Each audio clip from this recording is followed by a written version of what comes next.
Bonjour à tous et bienvenue à notre nouveau webinaire d'EXMA.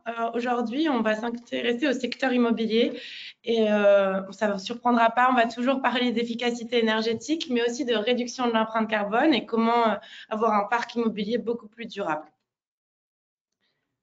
Je m'appelle Caroline Grisel et je travaille en développement commercial pour Dexma depuis 1 an et demi.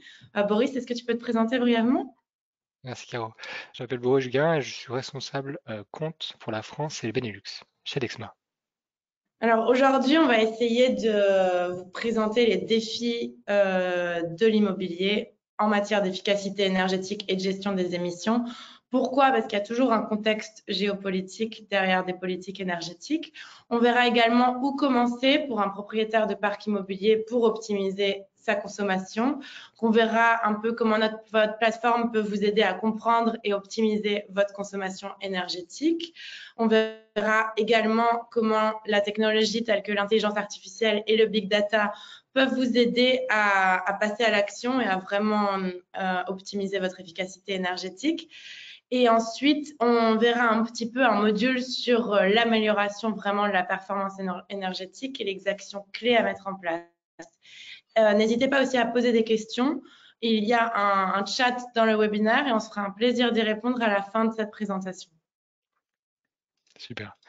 Merci Caroline.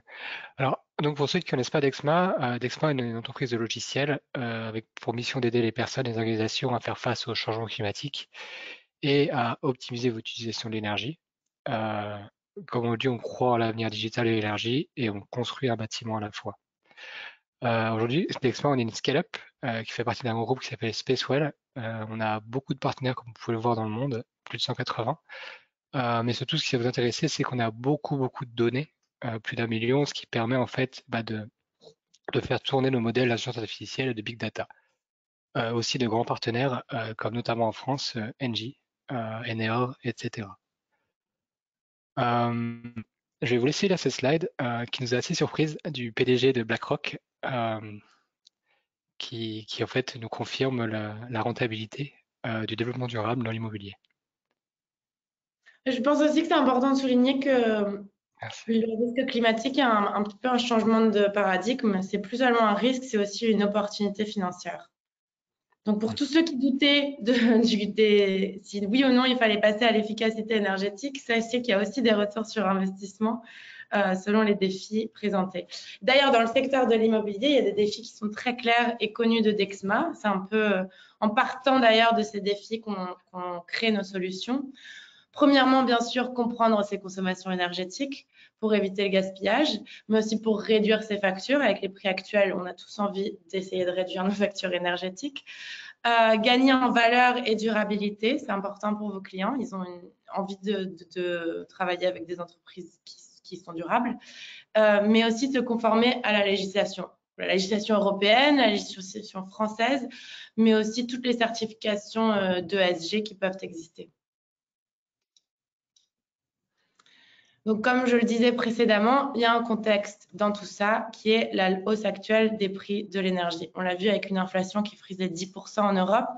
On l'a vu aussi avec la crise ukrainienne et une envolée des prix du gaz russe. Je suis désolée de vous annoncer que ces prix ne sont pas prêts à diminuer dans les prochaines années. Donc, autant éviter un gaspillage énergétique, autant optimiser au maximum ses consommations pour payer des factures toujours plus basses. Je tiens à préciser qu'on a des informations anglaises, mais les prix français sont similaires et les prix de l'électricité n'ont jamais été aussi hauts qu'en 2022, avec des températures qui augmentent et une utilisation de la climatisation toujours grandissante.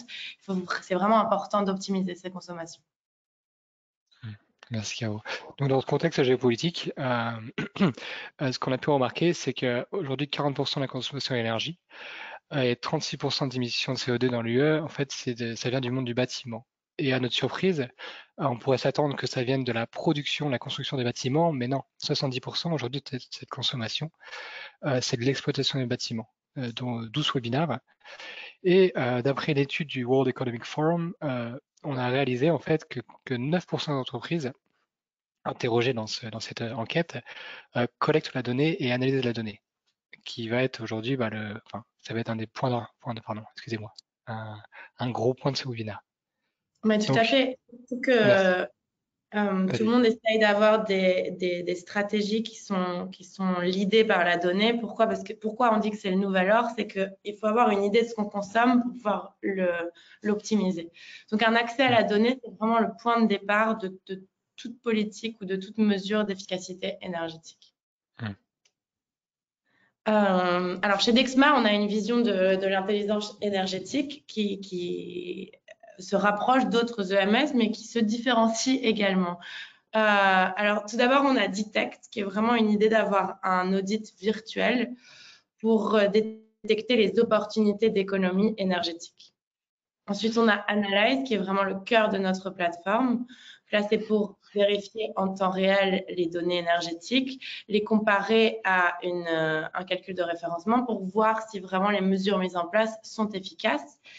Et enfin, Optimize, un petit bijou d'intelligence artificielle qui permet d'automatiser la solution 24 heures sur 24 et 7 jours sur 7 pour être sûr de vraiment éviter toute perte d'énergie ou toute perte toute erreur de calcul ou dysfonctionnement de machine pour être sûr de vraiment optimiser sa consommation. Ok. Donc aujourd'hui, le thème du webinaire, comme vous le savez, c'est optimiser sa consommation énergétique, réduire ses émissions. Et donc, le point de départ, forcément, c'est de consolider sa donnée et utiliser sa donnée. Donc, pour tout EMS, ce qui va être important, c'est d'avoir une plateforme qui est agnostique au niveau matériel. Donc, ça veut dire qu'il ne va pas vous coincer en termes de hardware. Une plateforme qui est compatible avec beaucoup de solutions et beaucoup de protocoles. Et une plateforme aujourd'hui où c'est, comment dire, facile d'insérer la donnée, ce que forcément fournit Dexma. Une fois que ces données ont été acquises et comment dire envoyées à la plateforme, ça vous permet de suivre en temps réel vos consommations. Et grâce à des données historiques, souvent d'à peu près un an, on peut créer une formule d'ajustement et ce qui vous permet de voir en temps réel votre consommation versus votre consommation planifiée ou prévue. Ce qui permet aux équipes d'être plus efficaces, mais surtout plus compétitives et d'être plus réactive et de pouvoir vraiment s'ajuster en temps réel et évaluer en tout temps les économies d'énergie réalisées grâce au projet que vous avez mis en place. Donc, c'est ce qu'on appelle des calculs de mesure et vérification.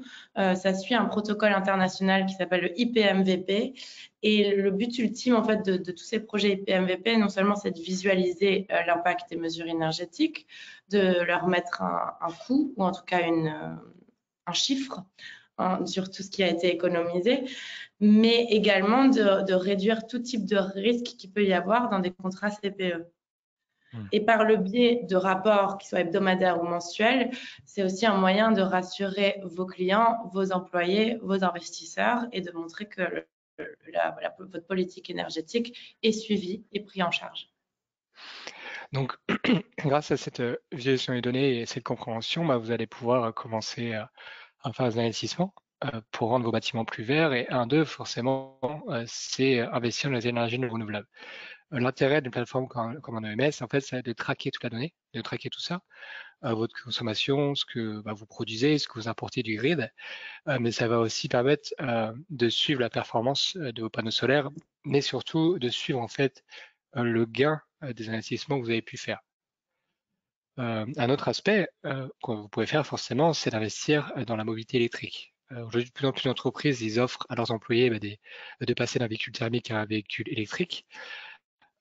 L'avantage d'un EMS, c'est que vous allez, si vous décidez d'installer des bornes de recharge sur place, encore une fois, vous allez pouvoir optimiser l'utilisation, vous allez pouvoir suivre la donnée, vous allez pouvoir mettre des alertes en place. Par exemple, imaginons ma consommation, enfin mon véhicule est chargé, vous allez pouvoir pousser des notifications à vos employés. Mais en plus de ça, grâce aux Open API, vous allez pouvoir en fait intégrer vos plateformes entre elles. Donc, soit vous pourrez rentrer la donnée de vos plateformes, on va dire, des plateformes que vous allez recevoir de vos prestataires dans Dexma, ou vice versa. Vous pourrez intégrer ce que vous avez reçu de construire en Dexma dans l'autre plateforme. Caro. Ça va aussi vous permettre de calculer les émissions de dioxyde de carbone. parce que l'idée, c'est de suivre les consommations, mais tout ce qu'il y a autour, pas seulement la consommation d'électricité, d'eau et de gaz, mais tout ce qui a un coût de carbone, puisque ce qu'on appelle l'empreinte carbone, c'est vraiment le poids en CO2 d'une activité humaine et l'impact que ça peut avoir sur l'environnement. Donc, en utilisant des facteurs locaux qui sont prédéfinis dans la plateforme, vous pouvez automatiser la création de rapports qui sont vraiment dédiés aux émissions de dioxyde de carbone. Ça peut être par site, ça peut être par portfolio, ça peut être par zone géographique. C'est vraiment à vous de voir quel type de calcul vous voulez faire et quel type de données vous importe, mais la plateforme vous facilite cette analyse. Et une fois qu'on a accès à ce calcul, c'est beaucoup plus facile de réduire une empreinte carbone. Pourquoi? Parce qu'une fois que vous avez des rapports très visuels, comme on peut voir là sur l'écran, c'est plus facile de non seulement déterminer des objectifs d'efficacité énergétique ou même d'émissions de gaz à effet de serre, mais aussi de les partager avec l'intégralité de vos collaborateurs, puisque tout le monde peut aider dans la réduction de l'empreinte carbone. Exactement. Et du coup, on arrive à la prochaine étape. Avant, on vous a parlé de visualisation, mais aussi, vous avez l'opportunité, grâce à ce type de plateforme, d'éditer des rapports qui vous seront demandés par le management, forcément, aussi par les législateurs, mais aussi des rapports que vous pouvez utiliser pour les équipes terrain ou pour dans votre processus de décision. L'avantage d'une plateforme EMS, c'est que vous aurez des modèles préconçus. Donc, vous aurez consolidé toute la donnée, vous aurez créé différents visuels et ensuite vous pourrez tout exporter dans un rapport qui est concis et clair. Mais aussi, vous pourrez forcément customiser complètement votre rapport, donc créer ce dont vous avez besoin. Un autre aspect qui est vraiment intéressant, c'est la visualisation grâce à des dashboards pour votre propre suivi, suivi d'action, aussi suivi de consommation, suivi de coût, mais aussi pour utiliser dans une démarche soit marketing. Par exemple, on a des clients qui, en fait, ils affichent par exemple leur qualité de l'air, ils affichent quels étaient les résultats de leurs efforts dans les lieux publics. Donc, par exemple, ils vont mettre ce dashboard dans un bureau pour montrer en fait leurs résultats, mais aussi pour les équipes sur terrain, les équipes techniques, pour qu'ils puissent se présenter directement à leurs clients via leur mobile, via leur tablette. Voire même, oui, certains bâtiments publics qui laissent les données accessibles à tous. Alors, on a compris qu'il fallait accéder à des données. On a compris que c'était bien de créer des rapports clairs. Mais ce qui importe surtout dans une logique de durabilité et par rapport au climat, c'est vraiment de passer à l'action. C'est pour ça qu'on a développé Detect. Detect qui utilise de l'intelligence artificielle et du machine learning pour pouvoir donner des recommandations. L'idée de Detect, c'est vraiment de déterminer le potentiel d'un portfolio, puisque dans un premier temps, on va chercher à détecter les économies d'énergie potentielles à travers l'intégralité du portfolio immobilier. C'est-à-dire qu'on va vous permettre de comparer vos bâtiments les uns avec les autres pour les classer en termes de consommation d'énergie, en termes de quel bâtiment peut-être gaspille le plus, pour que vous puissiez avoir une idée de vraiment où commencer et passer à l'action avec des changements qui ont un impact réel et direct sur votre portfolio immobilier. Donc, par ça, qu'est-ce qu'on entend? La réponse à la question quel bâtiment a le plus haut potentiel d'économie? Quel bâtiment consomme le plus d'énergie? Quel pourrait être un plan d'efficacité clair et fonctionnel et rapide? Alors, vous allez me dire comment on fait ça, quelle est cette magie? C'est l'intelligence artificielle et le machine learning. On peut faire ça parce qu'on a un dataset de plus de 100 000 bâtiments avec plus d'1 million de données qui nous permet d'avoir une idée de comment se comportent les bâtiments et donc de définir un score d'efficacité énergétique qui va aller de 0 à 100 qui va vous permettre de classifier les bâtiments. Et donc ensuite, à terme, on peut très bien comparer les résultats avec soit les meilleurs, soit une moyenne nationale, soit une moyenne européenne. Tout est possible. Et on peut également, grâce à ces données, obtenir des recommandations pour atteindre des objectifs d'économie. Quel type de recommandations on peut imaginer? L'installation de panneaux solaires, l'automatisation du réglage de la climatisation. Il est très possible pour nos clients de simuler l'impact des recommandations pour avoir, avant même de mettre en place des mesures, une idée du retour sur investissement, avec comme but ultime vraiment d'augmenter un score énergétique et de l'améliorer. Il s'agit aussi, une fois qu'on a classé les bâtiments, de trouver les opportunités clés. Donc, ça peut être par type d'énergie. On en parlait au début des crises géopolitiques. Certains peuvent vouloir limiter absolument le gaz. D'autres, selon leur position géographique mondiale, souhaiteraient réduire drastiquement leur consommation d'eau. Pour d'autres pays, ce sera plus l'électricité. C'est important de pouvoir jouer, entre guillemets, avec les mesures qu'on peut mettre en place pour vraiment détecter là où les investissements auront l'impact le plus gros et où les besoins énergétiques particuliers seront desservis.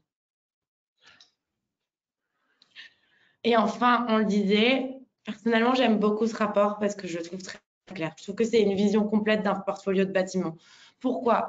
Parce qu'on voit le classement, un 30 sur 100, qu'on sait à peu près où se situe le bâtiment. On voit un pourcentage d'économie possible. On voit clairement un prix. Est-ce qu'on peut revenir sur la slide précédente, s'il te plaît? Désolé, Julien, c'est de mon côté. On voit aussi un impact économique clair. C'est important. Je pense que dans une entreprise, chacun a un rôle. Chaque rôle peut avoir un impact sur l'énergie, mais tout le monde a besoin d'avoir des informations qui lui importent. Donc, ce type de visualisation aide à détecter des opportunités d'économie faciles, aide à montrer et à communiquer l'impact de ces mesures et permet d'avoir une maîtrise globale d'une stratégie d'efficacité énergétique, ce qui est quand même ce qu'on cherche aujourd'hui. Et la dernière. Et enfin, des recommandations sur mesure, encore dans une logique de retour sur investissement.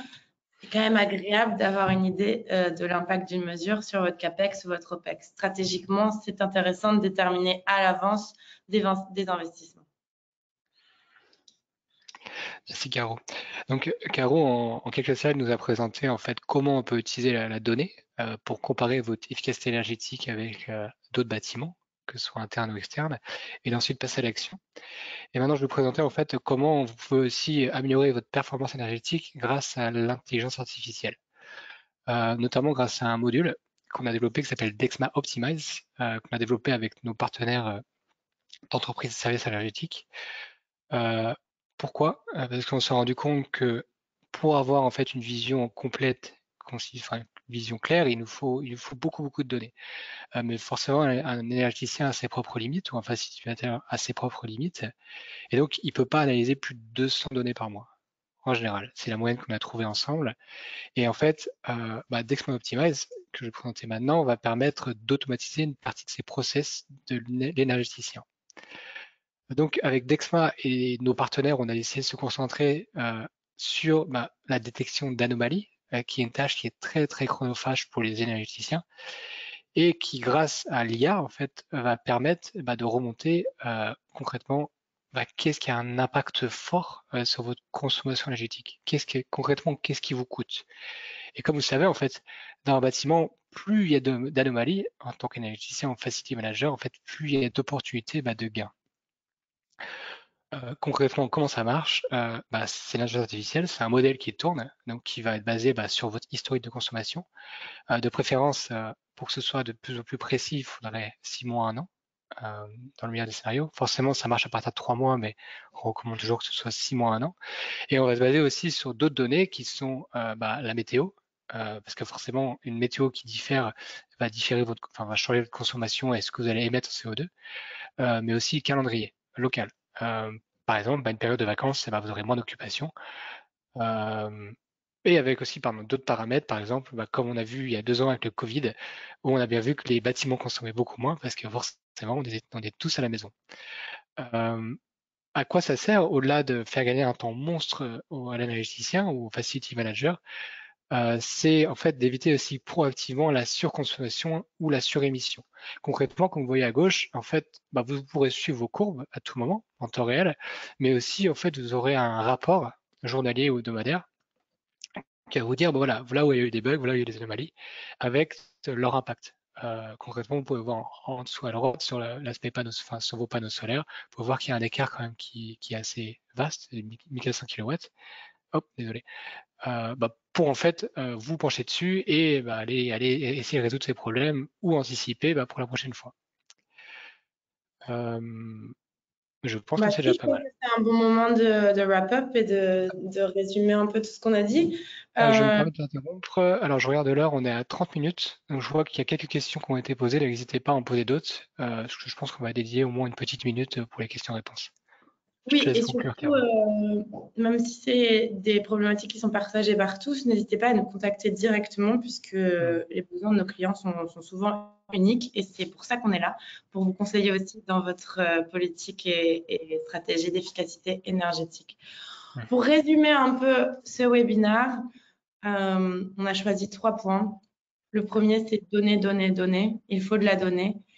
C'est par la donnée qu'on met en place des stratégies claires et efficaces. Et c'est un peu le rôle des entreprises aujourd'hui ou des propriétaires de parcs immobiliers d'accéder à cette donnée. Le deuxième point, c'est que la technologie et la donnée sont centrales pour réduire les émissions de dioxyde de carbone.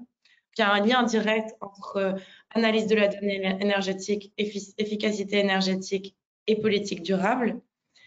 Et enfin, un portfolio durable s'appelait à vos clients. C'est nécessaire pour la planète et c'est important de pouvoir le prouver. C'est pas juste important de le dire et il faut aussi de le faire, pardon. C'est aussi important de le dire et de le communiquer. Merci, Est-ce Caroline. que je crois qu'on a reçu des questions? C'est peut-être un bon moment. Est-ce que tu veux nous lire quelques questions, Boris, s'il te plaît? Exactement. Je vois qu'on a reçu 4-5 questions. Alors, attends, je regarde l'heure. Ok, on a dépassé les 30 minutes. Nos emails sont ici pour envoyer des questions directement. Exactement. J'ai une question pour toi, Caroline. Alors, j'ai une question qui demande comment Dexma peut soutenir nos démarches d'ISO 50001 et leur maintenance? Ça, c'est une bonne question. Je J'y le vais, tu vas? répète? Non, j'ai Vas-y, entendu. vas-y. Bah, l'ISO 50001, c'est une certification qui est quand même reliée à l'efficacité énergétique. Du coup, soit les gens commencent par des politiques d'efficacité énergétique dans le but d'avoir la certification ISO, soit ils l'ont déjà mis en place et ils se rendent compte que c'est très facile d'obtenir la certification ISO 50001. Donc, une plateforme telle que Dexma vous permet d'obtenir votre certification, vous aide dans la définition et surtout vous permet d'automatiser cette certification ISO pour pouvoir renouveler la certification annuellement sans une perte de temps. Est-ce que tu as quelque chose à Ok, ajouter sur ce thème, Boris? super, très bien. C'est ce que j'aurais répondu. Moi, j'ai Je une autre pense, on va. question sous les yeux. Celle-ci, elle est Ah, pour toi. Est-ce qu'on peut vas-y. aider pour le décret tertiaire? C'est vrai qu'on est en français, dans un contexte français. Ouais. Quelle est la question? Vas-y, je t'écoute. Faut que je la lise? Vas-y, je t'écoute. Tu lis, Ok, tu alors, réponds. Prends la main. ça marche. Alors, est-ce que Dexma est compatible avec le décret tertiaire?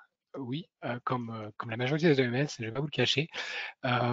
Si vous avez suivi Opérat et l'ADEME, vous verrez en fait que la plupart, enfin, les entreprises doivent émettre un rapport en septembre de cette année, notamment, attendez, j'avais sous les yeux, en fait, en gros, vous devez effectuer vos déclarations et vous devez émettre vos consommations annuelles 2021-2022 et vous devez émettre vos données de référence. Aujourd'hui, en fait, quel que soit l'OMS, c'est une information que vous pouvez exporter automatiquement pour ensuite le transmettre à Opérat. Euh, Vis-à-vis de interfaçage automatique entre Dexma et Opérat, aujourd'hui, c'est une question qu'on nous pose beaucoup. On le fait pas encore parce qu'en fait, concrètement, les API ne sont pas encore développés. Normalement, c'est prévu pour janvier 2023 et quand ils seront là, normalement, vous serez capable de le faire via Dexma. J'espère que c'était clair. Du Très coup, je vois clair. Moi, j'ai un mot de on la a, fin. C'est même vas-y. que ce soit vos factures énergétiques, que ce soit l'ISO 50001, que ce soit le décret tertiaire, que ce soit une volonté d'être plus durable, un EMS et un suivi de votre consommation énergétique vous permet d'avancer de faire des progrès et de consommer moins. Donc vraiment, peu importe la motivation, c'est important de se concentrer sur ces politiques d'efficacité énergétique. Hmm. Exactement. Et moi, je vous invite en fait à nous contacter pour qu'on détermine ensemble votre ROI potentiel, donc vos gains potentiels, et de voir en fait comment ça peut s'intégrer dans votre stratégie globale. Je pense qu'on a mangé un peu, enfin on a dépassé de 3-4 minutes. Donc je vous invite à envoyer vos questions soit par email, et celles qui sont déjà ici, on y répondra après le webinaire. Et on va vous souhaiter une bonne journée. Et au plaisir d'échanger. Merci beaucoup. Et À très merci bientôt. Au Boris, revoir. c'est un plaisir de présenter avec toi. De même. Merci Caroline. Au revoir. Au revoir.